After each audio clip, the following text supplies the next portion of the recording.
सनातनी मुसलमान कहूँ, गौ कथा वाचक कहूँ, काफिर कहूँ, आरएसएस का एजेंट कहूँ या फिर हेट मॉन्गर, क्या कहें हम आपको?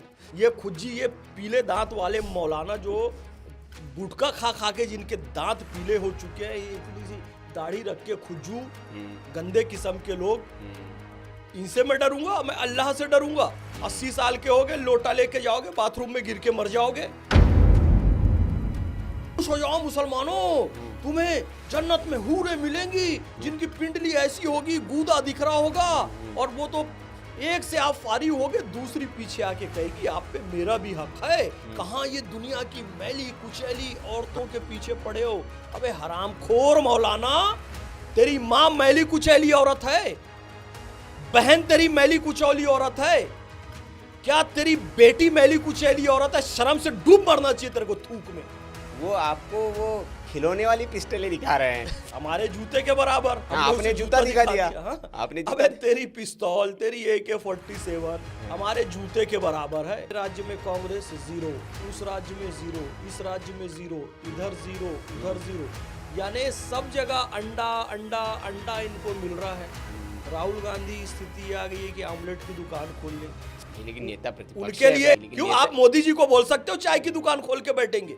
ये मणिशंकर अय्यर, क्या नाम है इनका, बोला था ना, मोदी प्रधानमंत्री नहीं बन सकता, ये शब्द थे। मैं तौबा के साथ बोल रहा हूँ, प्रधानमंत्री जी के बारे में इतना अपमानजनक शब्द बोला। हाँ, मोदी चाय की दुकान खोलना चाहे तो हम उसे एक स्टॉल दे सकते हैं। अबे तुम्हारी अंडे की दुकान, ऑमलेट की दुकान खुल रही है, आप मुझे बता रहे हैं कि इसके बारे में नेता प्रतिपक्ष हमारे देश के प्रधान के बारे में बोल देता, वो ठीक है कि भैया ये तो टोपी पहना हुआ हिंदू है, ये मुसलमानों के बीच इसको भेजा गया है। मैं हिंदू हूँ, ये सऊदी अरब वाले भी कहते हैं। ये मौलाना मदनी जब जाता है सऊदी अरब हज उम्रा करने, तो इसको वहाँ के लोग हिंदू तो कहते हैं, अरबी। अच्छा, अरे तुम तो सर्टिफाइड हिंदू हो, मदनी से लेकर ओवैसी तक सब। आरफा खानम शेरवानी जैसे लोग चाहते हैं मुसलमानों पर आतंकवादी का लेबल लगा रहे। मतलब कुछ लोग जो है वो ऐसे बिलबिला रहे जैसे वो केंचुओं पे नमक डाल दिया गया हो ऐसे। और उसमें एक नाम वो भी है जिन्होंने आपने लिया कि आरफा बीवी, ये नेहा सिंह राठौर, आरफा खानम शेरवानी, अरविंद केजरीवाल, राहुल गांधी, इनके स्टेटमेंट पाकिस्तानी आर्मी अपने रूम में अपनी बैठकों पे चलाते हैं। वंदे मातरम, भारत माता की जय बोलने से देशभक्ति सिद्ध नहीं होती। इस्लाम खतरे में पड़ता है। जाहिल लोग हैं वो। तो आप साबित करिए कि वो जाहिल है। मैं उतनी ही नफरत इन कट्टरपंथी कठमुल्लों से करता हूँ जो कि इस्लाम को बदनाम करने और कमजोर करने। वो क्यों कट्टरपंथी? Because of Congress and Samajwadi party. Israel मुर्दाबाद, फिलिस्तीन जिंदाबाद, बैक एंड बैक कर देगा, नहीं तो जेल में डाल देगा तुमको। मैं आपका एक और चीज जगह सुन रहा था, आपने कहा इस्लाम में मूर्ति पूजा भी होती है। दुनिया का कोई भी धर्म बिना प्रतीक के पूजा नहीं कर सकता। भारत के मुसलमान पर जुल्म होता है, वो नमाज पढ़ रहा है सड़क पर और एक पुलिस वाला आके उसको लात मार देता है, लाठी डंडे मारता है, तब फैज साहब का गुस्सा नहीं। सुनील भाई साहब, आपको मैंने कहा मुसलमान बन जाओ, आपने कहा मैं नहीं बनूंगा भाई। तो आपके खिलाफ जंग करना जिहाद है, और आप मुसलमान नहीं बनोगे, हिंदू रहना चाहोगे, तो आपको जजिया देना पड़ेगा मेरे को। हिंदू रहने के लिए आपको पैसा देना पड़ेगा। बाबर रेपिस्ट है, बाबर आतंकवादी है, बाबर बताइए कि भारत को बिरयानी उन्होंने दी, भारत को लजीज व्यंजन दी, इतनी इतनी इमारतें दी, आप उनको रेपिस्ट कह रहे हैं? बताइए फैज भाई, इतने महान, वो किताबों में हमारे पढ़ाया जाता है उनको महान है अकबर। बिरयानी इनका बाप लेकर आया था। साले यहीं से चावल लेते हो, यहीं से घी लेते हो, यहीं से मसाले लेते हो, यहीं बनाते हो, और बताते कि तुम्हारे अब्बा लेकर आए थे बिरयानी। उसके नाम से करीना कपूर ने अपने बच्चे का नाम रखी है। तैमूर लंग की हिस्ट्री तो पढ़ लेती। तैमूर आए, उसके पहले उसकी बदबू आती थी, तो पता चलता था कि तैमूर आ रहा है, मंगोल आ रहे हैं। अरे ये तो गोमूत्र वाले हैं, तुम तो बड़े पाक हो, और ये वो। अबे गोमूत्र हराम है, ऊंट के मूत्र में काजू बादाम है, ये मीम चल रहा है। तुमको अभी बिना सिला हुआ कपड़ा चाहिए, उसने रामनामी बोला, हिंदू है काफिर है, तुम एहराम बोल के पहन लिए, उसमें भी राम है। वही तो कह रहा हूँ। वो पहने रामनामी काफिर, जहन्नम में जाने वाला, तुम एहराम पहनो, तुम जन्नती भाई। जो वो कर रहा है आप भी वही कर रहे हो।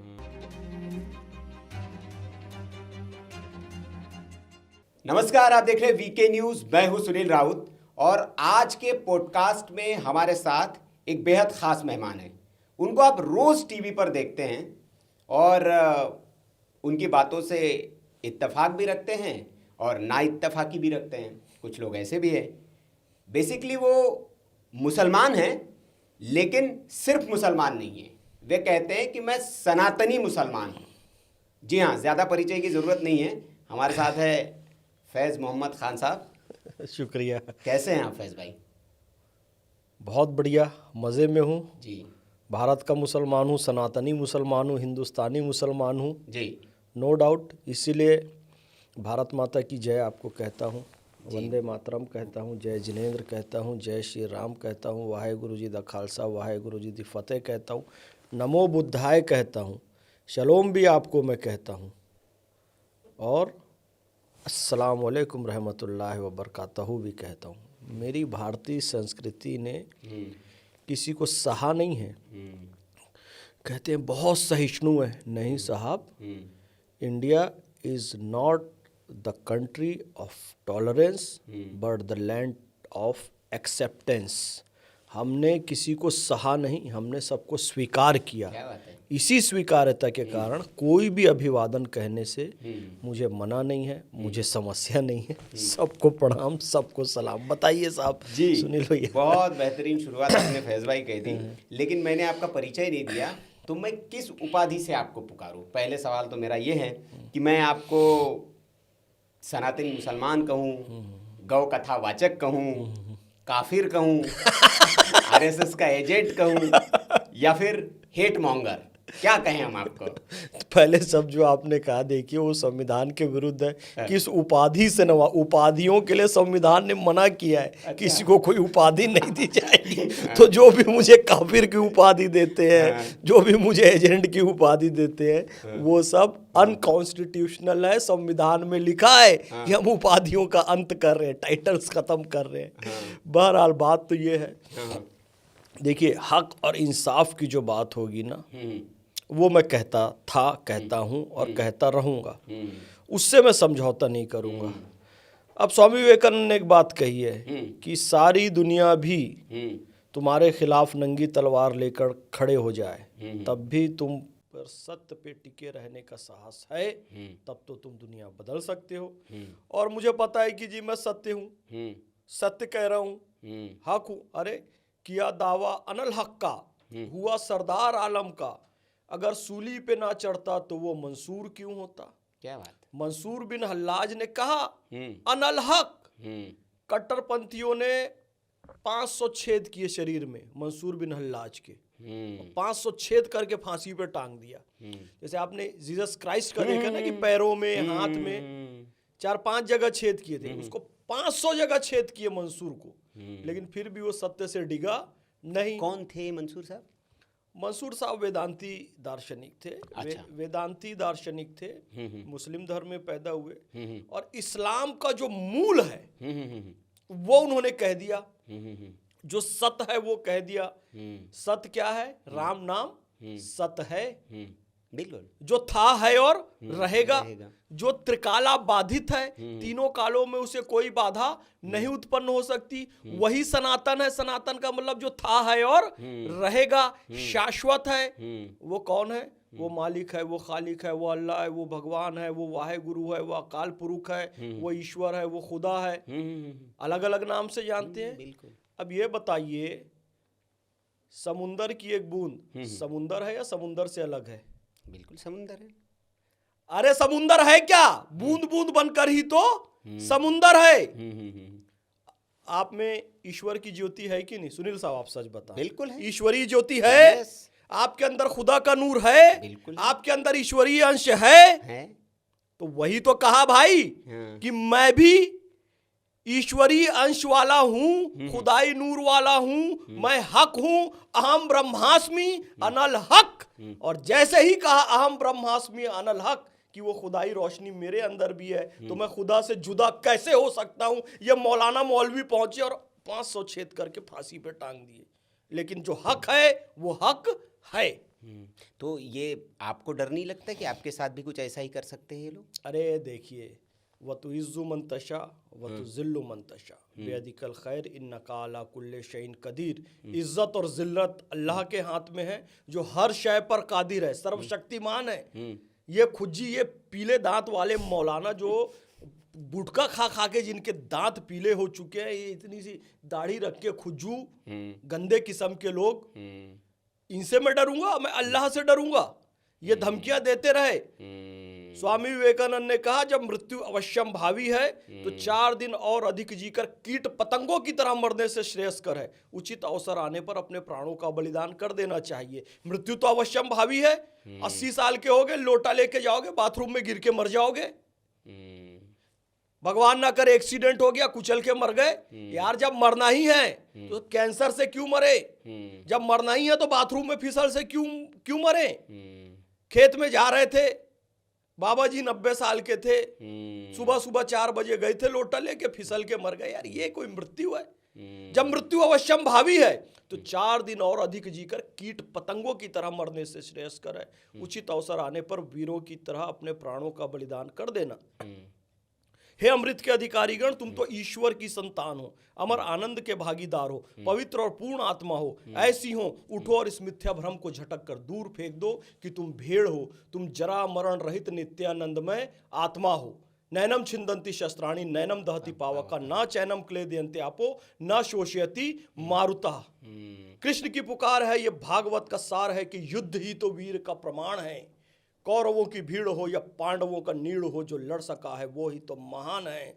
और जीत की हवस नहीं, किसी पे कोई वश नहीं। क्या जिंदगी है ठोकरों पे मार दो, और मौत अंत है नहीं तो मौत से भी क्यों डरी, ये जाके आसमान में दहाड़ दो। आरंभ है प्रचंड बोले मस्तकों के झुंड, आज जंग की घड़ी कि तुमको हार दो।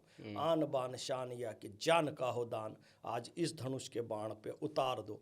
मैं इन कायरों से नहीं डरता था। कल एक पाकिस्तानी मुझे पिस्टल दिखा रहा था। मैं उसी पे मेरा अगला प्रश्न था कि ये तो भारत तो छोड़िए, आप दुनिया में बड़े चर्चित हो गए और वो आपको वो खिलौने वाली पिस्टलें दिखा रहे हैं। कह रहे जी वहीं से ठोक देंगे आपको। वो लाहौर या कराची में बैठ के एक पाकिस्तानी गुंडा आतंकवादी पिस्टल खिलौने वाली तो नहीं दिखाया था, असली ही दिखाया था। अच्छा असली थी वो? असली थी, अरे लेकिन हमारे जूते के बराबर। आपने जूता दिखा दिया।